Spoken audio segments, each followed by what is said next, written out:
રંગ અવધૂત મારો,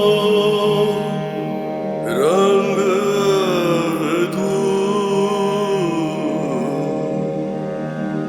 નારેશ્વરનો નાથ મારો, રંગ અવધૂત. રંગ અવધૂત મારો, રંગ અવધૂત નારેશ્વરનો નાથ મારો, રંગ અવધૂત. રંગ અવધૂત મારો, રંગ અવધૂત નારેશ્વરનો નાથ મારો, રંગ અવધૂત.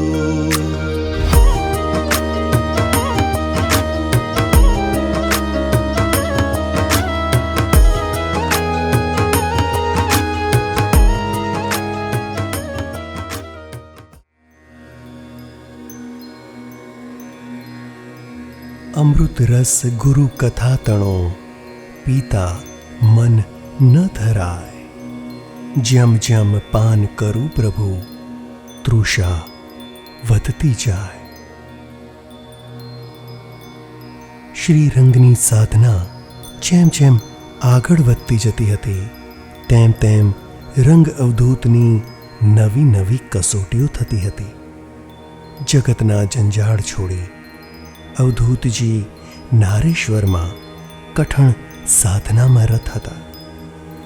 એક તો જંગલ અને અપાર જીવજંતુઓનો અહીં વાસ.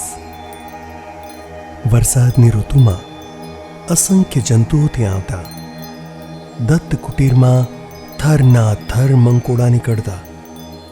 સવારે અવધૂતજી દાતણ કરવા માટે દત્ત કુટીરના ઓટલે બેસતા, ત્યારે તેમના શરીર પર મંકોડાની હારોહાર આમ તેમ ચાલતી. છતાં તેમને કંઈ ખબર પડે નહીં. મંકોડાનો તો જાણે તેમને સ્પર્શ પણ થતો નહોતો. નિરાંતે મંકોડા જોતા જોતા દાતણ કરતા બેસી રહે. મંકોડાને હાથથી ખસેડવાનો પ્રયત્ન પણ ના કરે. ઈશ્વર સાથે જેનું સંધાન થયું છે, તેને દેહનું ભાન શું હોય? દેહ ભાન ગયા વિના દેવ કદી મળતા નથી, અને જેને દેવ મળી જાય તેને દેહનું શું ભાન હોય? જેમને પડે પડ પોતાના શરીરની ચિંતા હોય, તેવા તન રખુથી કોઈ દિવસ સાધના થઈ જ ના શકે. સાધક જો પોતાના શરીરને સાચવવામાં સમય વ્યતીત કરે તો તેનું શું થઈ શકે?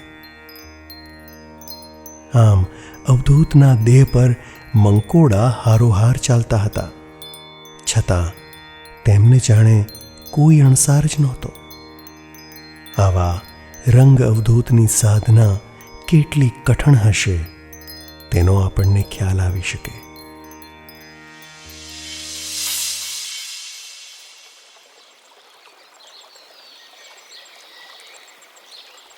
એક વખત અવધૂતજી પરોઢિયે પોતાની કુટીરમાં સમાધિમાં બેઠા હતા. સહજ સુરતા સાધી પદ્માસને સ્થિર થઈને બ્રહ્મ નિમગ્ન થઈને બેઠા હતા. ક્યાંકથી એક ભયંકર સાપ અંધારે અંધારે કુટીરમાં પ્રવેશ કરી ગયો.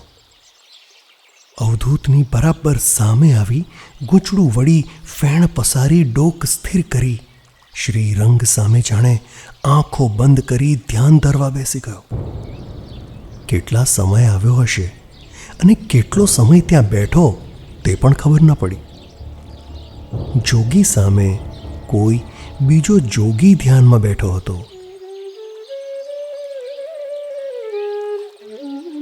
ઉષાના આગમનથી થોડો પ્રકાશ પથરાયો. કુટીરની જાળીઓમાંથી પ્રકાશના કિરણો પ્રવેશ્યા અને અંધકાર દૂર થયો. અજવાળું થતાં અવધૂતજી સમાધિમાંથી જાગ્યા અને તેમના કમલનયન ઉઘડ્યા કે તેમની નજર સીધી સામે જોગીની જેમ સ્થિર બેઠેલા સાપ પર પડી. સાપને જોઈને તેમને અગમ્ય આનંદ જાગ્યો. તેમનું મુખ મલક્યું અને બંને હાથ જોડી તેમણે તે વિષધરને વિનંતી કરી, હે લંબે નારાયણ, હવે તમે પણ સમાધિથી ઉઠો અને પોતાના સ્થાને પધારો. તમારા દર્શન મેં કર્યા અને મારા દર્શન તમને થયા. તમે તો મારો દિવસ ધન્ય બનાવ્યો છે. હે શિવભૂષણ, તમે પોતાના સ્થાને પાછા જાઓ. આમ કહી સદ્ગુરુ ઊભા થયા અને કુટીરના બારણા ખોલ્યા. દ્વાર ખુલતા સાપે આંખો ખોલી અને નયન ભરી અવધૂતના દર્શન કર્યા અને સરકતા સરકતા બહાર નીકળી ગયા. સાપ કદાચ યોગ ભ્રષ્ટ આત્મા હશે. અવધૂતના દર્શન થતા આજે તેનો ઉદ્ધાર થયો.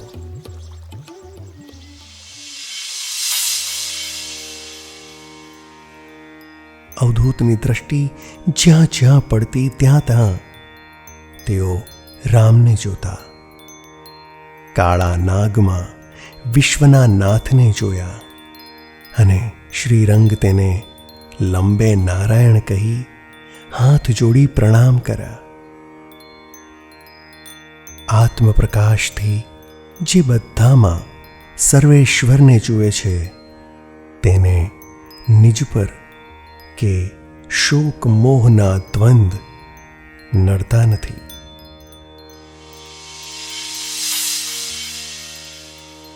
અવધૂતના ઇષ્ટદેવ દત્ત હતા. શ્વાસે શ્વાસે દત્તની ઉપાસના કરતા અને તેમનું ધ્યાન કરતા હંમેશા શ્રી દત્તનું સ્મરણ કરતા. આજુબાજુના ગામના લોકો નારેશ્વરમાં રંગ દર્શન કરવા આવતા. અવધૂતના મુખથી દત્તના શબ્દ સાંભળી ઘડીભર સ્તબ્ધ થઈ જતા. આજ સુધી તેમણે દત્ત નામના કોઈ દેવ સાંભળ્યા કે જોયા નહોતા. અસ્પષ્ટ અવાજથી દત્ત શબ્દ તેમને લઠ્ઠ સંભળાતો. બધે વાત પ્રસરી ગઈ કે નારેશ્વરના સંત તો આઠે પહોર લઠ્ઠ લઠ્ઠ જપ્યા કરે છે. આ બાવો કંઈક નવો જ છે. લઠ્ઠ લઈને ફરે છે અને હંમેશા લઠ્ઠનો જાપ કરે છે. આજુબાજુના ગામના લોકો આમ હસી હસીને આવી વાતો કરતા. હાંસી કરનારને ક્યાંથી ખ્યાલ આવે કે એક દિવસ એવો આવશે કે થોકે થોક લોકો અહીં દત્ત કરતા આવશે. ગુજરાત પણ દત્ત ભક્તિના રંગમાં રંગાઈ જશે અને આ લઠ્ઠ બાવો એક દિવસ ગુજરાત ઓળંગી દેશ વિદેશમાં પ્રખ્યાત થઈ જશે. ઘોર ભયંકર અને પ્રાણીઓથી ભરેલું નારેશ્વરનું જંગલ નંદન વનની જેમ મંગલમય થઈ જશે. હાંસી કરનારને તે દિવસની ક્યાંથી ખબર હોય કે એક દિવસ નારેશ્વર ભક્તિનું કેન્દ્ર બની જશે. અવધૂતે પોતાના લોહીનું અહીં સિંચન કર્યું છે અને આ સંતની કઠણ તપસ્યા કદી નિષ્ફળ નહીં જાય. રાગ દ્વેષની અગ્નિમાં આખું જગત જલી રહ્યું છે અને શોક મોહના તાપથી માનવ જ્યારે તપી રહ્યો છે તેનો તાપ સમાવવા અને લોકોના મનને શાંત કરવા પ્રભુ સગુણ સ્વરૂપે નારેશ્વરમાં પ્રગટ થયા.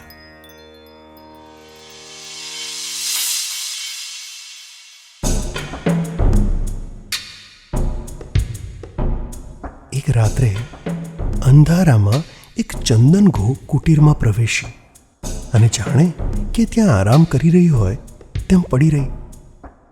અવધૂતજીએ ધ્યાનથી પરવારી કુટીરના બારણા ખોલ્યા. તે સમયે ટીટોદરાથી મહિજ ભગત નામના એક ભક્ત શ્રીરંગના દર્શન કરવા આવ્યા. અવધૂતના ચરણોમાં તેમણે સાષ્ટાંગ પ્રણામ કર્યા અને તેમનું માથું શ્રીના ચરણોમાં મૂક્યું. ત્યાં તો તેમની નજર કુટીરની અંદર પડી. કુટીરમાં જોતા જ તેઓ એકદમ ચોંક્યા. અરે બાપજી, આ તો ચંદન ઘો છે. કરડે તો જીવલેણ બની જાય. એનો કરડેલો બચી પણ નહીં શકે. મંદ મંદ હસતા અવધૂતજી બોલ્યા, અરે ના ના, એ કોઈ જીવલેણ નથી. એ તો મારો પરિવાર છે. અહીં રાત્રે એકાંતમાં મને સાથ આપવા માટે અને વાતો કરવા પ્રભુએ તેને મોકલી છે. મહીજી તો બાવરા બની વિચારવા લાગ્યા કે કયો ઉપાય કરી આ ઘોને બહાર કાઢું. તેમણે એક લાંબી લાકડી લીધી અને કુટીરમાં ગયા અને તે ઘોને ઉછાળીને બહાર ફેંકી દીધી.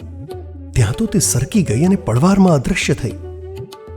મહીજી ભગત તેને ભયથી જોઈ રહ્યા, પણ અવધૂતજીને હસતા જોઈ તેમણે કહ્યું, બાપજી, આના ઝેરની તમને કંઈ ખબર છે?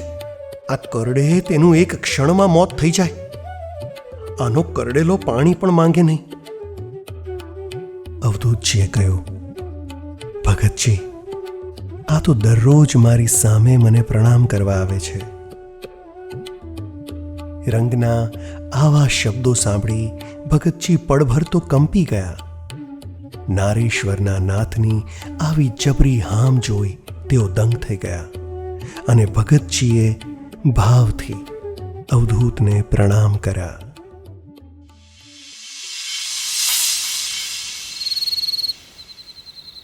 કાળી ચૌદસની એક અંધારી રાત્રે રંગ અવધૂત કુટીરના ઓટલે મસ્તીમાં સૂતા હતા.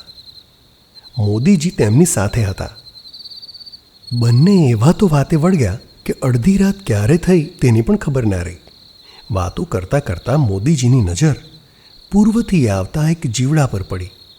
5 ઇંચનું એક ખાસ્સું મોટું એવું જીવડું અવધૂતના માથા તરફ આવી રહ્યું હતું. પહેલાં તો કોઈ જીવાત હશે એમ સમજી જવા દીધું, પણ નજીક આવતા જોયું તો એક મોટો મોર વીંછી હતો. મોદીજી ચમક્યા. અંદર જઈ ઝટપટ એક સાણસી લઈ આવ્યા અને વીંછીને પકડીને ઝાડીમાં મૂકી આવ્યા. પાછા આવીને બેસે ત્યાં તો પશ્ચિમ દિશાથી બીજો એક વીંછી આવ્યો અને અવધૂતના માથા તરફ જઈ રહ્યો હતો. મોદીજીએ તેને પણ પકડી ઝાડીઓમાં છોડી દીધો અને પાછા ઓટલે આવી વાતે વળગ્યા. અડધો કલાક થયો હશે ત્યાં તો ઉત્તર દિશાથી આ બે વીંછી કરતાં પણ મોટો, લગભગ 9 ઇંચનો કાળો, વિષથી ભરેલો એક વીંછી આવતા તેમણે જોયો.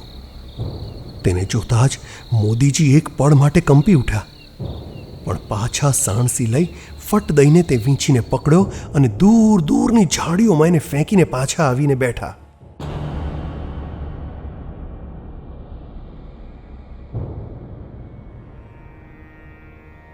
ત્યાં તો અવધૂતજી મસ્તીમાં બોલ્યા, શું મોદીજી, આજે તમે વીંછીનું ધ્યાન ધરી રહ્યા છો? મોદીજી નિરુત્તર રહી વિચારી રહ્યા. શરૂઆતમાં આ જગ્યા કેવી ભયંકર હશે. હમણાં તો થુવેરની ઝાડીઓ સાફ કરી દીધી છે, પણ પહેલા આ સ્થાને અવધૂતજી કઠણ મન રાખી રહી શક્યા હશે. આવો વિચાર આવતા જ મોદીજીનું શરીર જાણે કંપી ઉઠ્યું. 3 વીંછીને મોદીજી પકડીને ફેંકી આવ્યા, પણ અવધૂતજીને કંઈ ફરક પડતો નહોતો. ઘરના એક ખૂણામાં ધૂપ સળી જલી રહી હોય તો પણ આખું ઘર મહેકી ઉઠે છે. અવધૂતજી દૂર રેવાના કિનારે પોતાનું શરીર તપાવી રહ્યા હતા. તપના તાપે બળેલા શરીરની સાત્વિક સુગંધ આખા વિશ્વને મહેકાવી રહી હતી.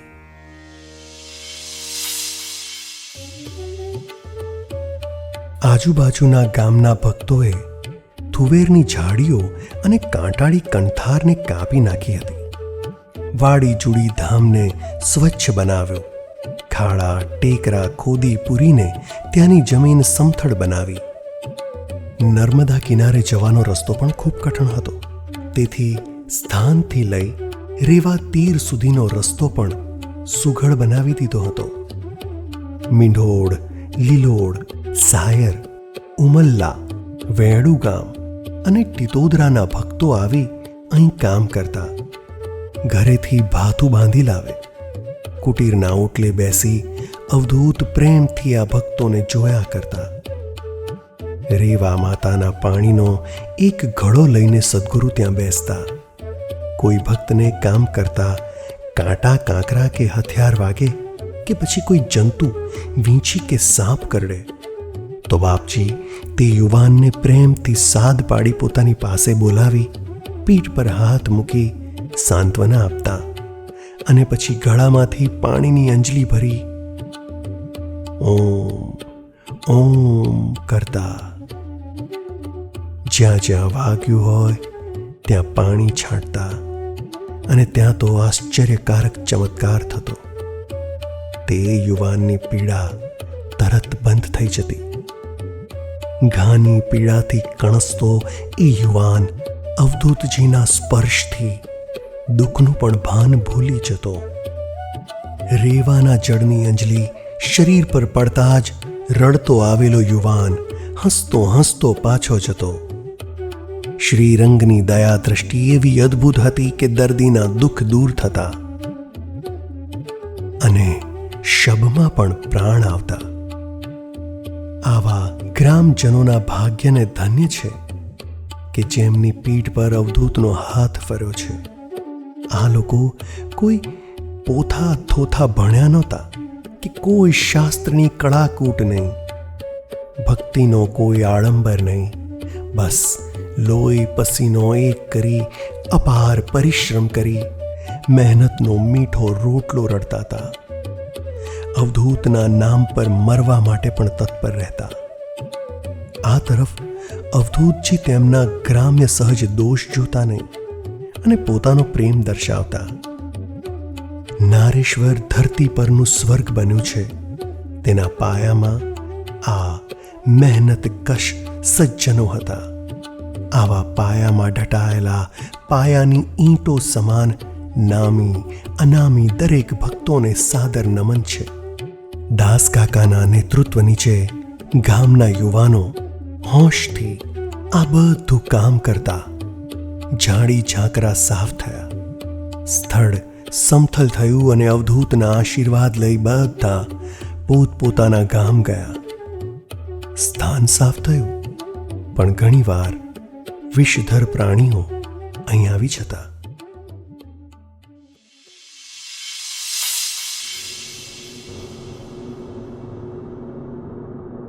એક સમયે કોતરમાં એક વિશાળ અજગર શિયાળનો શિકાર કરવા તેની પાછળ પડ્યો.